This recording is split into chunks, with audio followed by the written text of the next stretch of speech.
Hi, I'm Skatz, and in this video I'll be giving you my top 10 tips for moving to Spain for Brits and non-EU passport holders after Brexit 2021. Now, in fact, most of these top tips are for everybody, so stick around and you'll get the best advice gathered from experts and expats and exciting people. Welcome to YouTooSpain.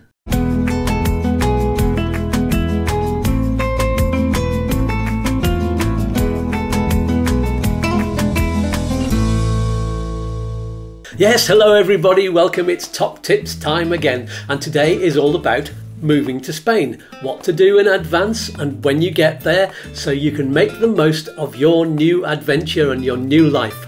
Number 10 is an absolute gem, so stick around for that. Let's get straight on with it. Number 1, visas and residency.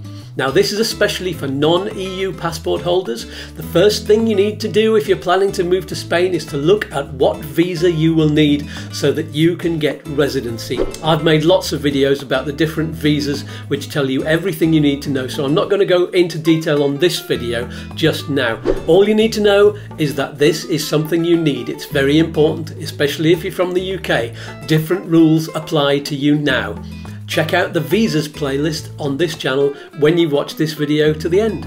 Number 2, very important, learn Spanish. Whether you're going to a part of Spain where they speak English a lot, like the major cities or tourist areas, it's not only polite to learn the language, it will really help you to know what's going on, what's really going on around you, and also it'll help you to get around. And the Spanish people are famous for being really happy that you've made the effort to speak their language. They'll treat you better. There are lots of ways to learn. Find the right one for you and try some different methods. Most of them will give you a good basic start. But the best way to learn properly is to immerse yourself in the culture by being there, by being around Spanish people and hearing the language spoken. And don't stop learning after you arrive. Take some classes, read newspapers, read some books, watch some Spanish TV, mingle with people. The more you put in, the quicker you will become fluent. Number 3, try before you buy. Now this is all about doing your research really. Before you choose where you're going to live in Spain and where you're going to buy a house, if that's what you're doing, really the only way to be sure is to travel around and find out where feels best for you. Chat to the people. There are lots of things to take into account, like can you stand the extreme heat in the interior of the country or in the southern cities? Also, how old are you? Is the area right for your needs? Does it have the facilities you'll need now and also into the future? Look ahead a bit, especially if you're buying a house, because you don't want to have to keep selling a property every time you realise that you're in the wrong place. Rent before you buy is the cry that you'll hear from experts, and they're right. Find the right area first, check out the community, work out whether you need to be in a town or a city or a village or way out in the mountains. It doesn't suit everybody. Try before you buy. One last little note to add to this tip: if you don't need the money from your UK property immediately, don't sell straight away. Hang on to it, rent it out. It'll give you some funds. Then if you find that Spain isn't the right place for you, then you have somewhere to move back to. Personally, I prefer to burn my bridges. It hones the mind and makes you work harder to make it work. Number 4, don't take too much stuff. Spain has all you need, and a lot of it, like furniture for example, can be found much cheaper at flea markets, so you'd be better off selling in the UK and buying when you get there. Removals can cost a lot of money if you've got lots of stuff, and if you sell loads of your stuff and get rid of the rest of your excess baggage, you'll not only make a bit of cash, you'll also feel lighter, you'll feel better about it. We've cleared out loads of stuff recently on the way to moving, and we really didn't need it, and we feel really good about it. You learn such a lot about yourself when you're doing this, and it makes you happier and stronger. Also, if you're moving from the UK, you might have to pay fees and kind of import costs and customs duties to get your belongings over the border. And there's a lot more paperwork for the removals companies to do to make sure your stuff doesn't get stopped and searched and delayed. So take the minimum that you need. Do you like this advice? Then click on the thumbs up. Number 5, chill out. You know, a lot of people move to Spain because the pace of life is slower. Then they complain that stuff doesn't happen very quickly. Don't get frustrated by this fabulous culture. Embrace it. It will actually do you a lot of good. Time moves slower in Spain. They don't even have a word for evening. Did you know that? Morning doesn't end until lunchtime, which can be as late as 2 o'clock in the afternoon. And after that, it's afternoon until about 10 o'clock at night, which is when the night begins and people go out. Everything is just a bit later and more relaxed than in the UK, including the people. If you've invited someone to be somewhere for a certain time, don't be early. They might not be ready for you.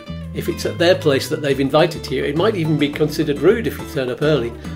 If you're going out for dinner and you turn up exactly on time, you'll probably be sitting on your own for about 10, 15, 20, 30 minutes. Don't panic. Relax. Chill. Number 6, medical care. Sort out your medical care in advance. Now, this goes without saying. If you've had to get a visa, you'll need to get healthcare cover as part of your application. I've done a video all about that. Everyone needs health cover. You can't move to Spain without it, really. There is a state health service, but it's not like the NHS in the UK. You do have to pay for it somehow. If you're older or you have pre-existing conditions, it can be quite expensive or even impossible to get private medical insurance that covers you for everything, and you need to be covered for everything. Now, emergency care is always available, of course. They won't bother to check your policy before treating you in an emergency, but any treatment can be expensive if you're not covered. Remember, the EHIC card, or the GHIC card as it is now, is only applicable if you're on holiday. Once you've signed up for residency, you can no longer use that. Number 7, driving. Make sure you check out the Spanish highway code. There are some important differences, like how to negotiate a roundabout, for example. I would advise you to get a left-hand drive car because it's easier to see what you're doing when you're overtaking, for example. You'll have to pull the car out too far, or you have to have your passenger to tell you what to do. And also, when you go through toll booths, you're on the wrong side, so you have to get out the car and go all the way around, unless again you've got a passenger with you. It just makes a lot more sense to be left-hand drive. The system is built for it. So unless you've got a really special car that you've feel an attachment to, that you've got to take over there, then sell it up and buy a Spanish car. Now, at the time of making this movie, if you're a UK passport holder, you'll actually need to pass the Spanish driving test, theory and practical, and the practical is in Spanish, before you've been there for about 6 months. Otherwise, you won't have a Spanish driving license and you will not be allowed to drive. Talks are ongoing at the moment to change that, so you'll hopefully in the near future be allowed to exchange your license for a Spanish one without taking the test. Fingers crossed. It's worth knowing that Spanish public transport is really good. You'll find there are plenty of buses and trips to get you around, especially if you're on the transport routes. So that's one of the things you should check out when you're choosing where to live. Like I said earlier, find somewhere that's near the transport routes if you're going to need public transport. Number 8, make a will. Now, this is something you probably won't want to be thinking about, but especially if you're buying property, you want to make sure that you've arranged a will. And it pays, so I'm told, to stipulate that you want to use the British law when it comes to passing property on to your children. Spanish law is different. So consult an English-speaking lawyer and ask all of the right questions about this. Number 9, get a good gestor. Now, a gestor is basically an accountant. There are some different kinds, but basically accountant. Their job is to guide you through the complex bureaucracy of Spanish finances, taxes, documents, etc. You could try doing this all on your own, some people do, but trust me, it's not worth making the simplest slip up. You could end up in a right mess. Belt and braces, I believe, is the right expression. Get recommendations and make sure that they're properly licensed to help you. They're worth their weight in gold. Number 10, the final one, get involved. Yes, the best and the top tip I can give is get involved in the local community. There will be lots of groups and clubs and fiestas where you can meet your community, even in the cafes and the restaurants. They'll be full of advice. They're a fountain of knowledge, especially if you try and speak Spanish. They can be lots of fun. They will be there for you if you need a plumber, and taking you all the way back to top tip number 3, when you're finding a place to live in Spain, it's not the house you're looking for. It's not the view, it's the community. Find the right community, find the people you've been looking for, and you'll be happy. Everything flows outwards from there. That's the big top tip. Just remember, Spain is waiting for you, and so am I. Have a look in the video description below, where you will find links to lots of yummy things like the YouTooSpain Facebook group and the t-shirt page, ting, and the Liz and Skatz channel, and more. And we have lots more videos especially for you on this channel, so check them out too. And don't forget to watch the live show every Saturday morning at 10:30 AM Spanish time. That's all for now. Have a look at these videos next. Peace and love.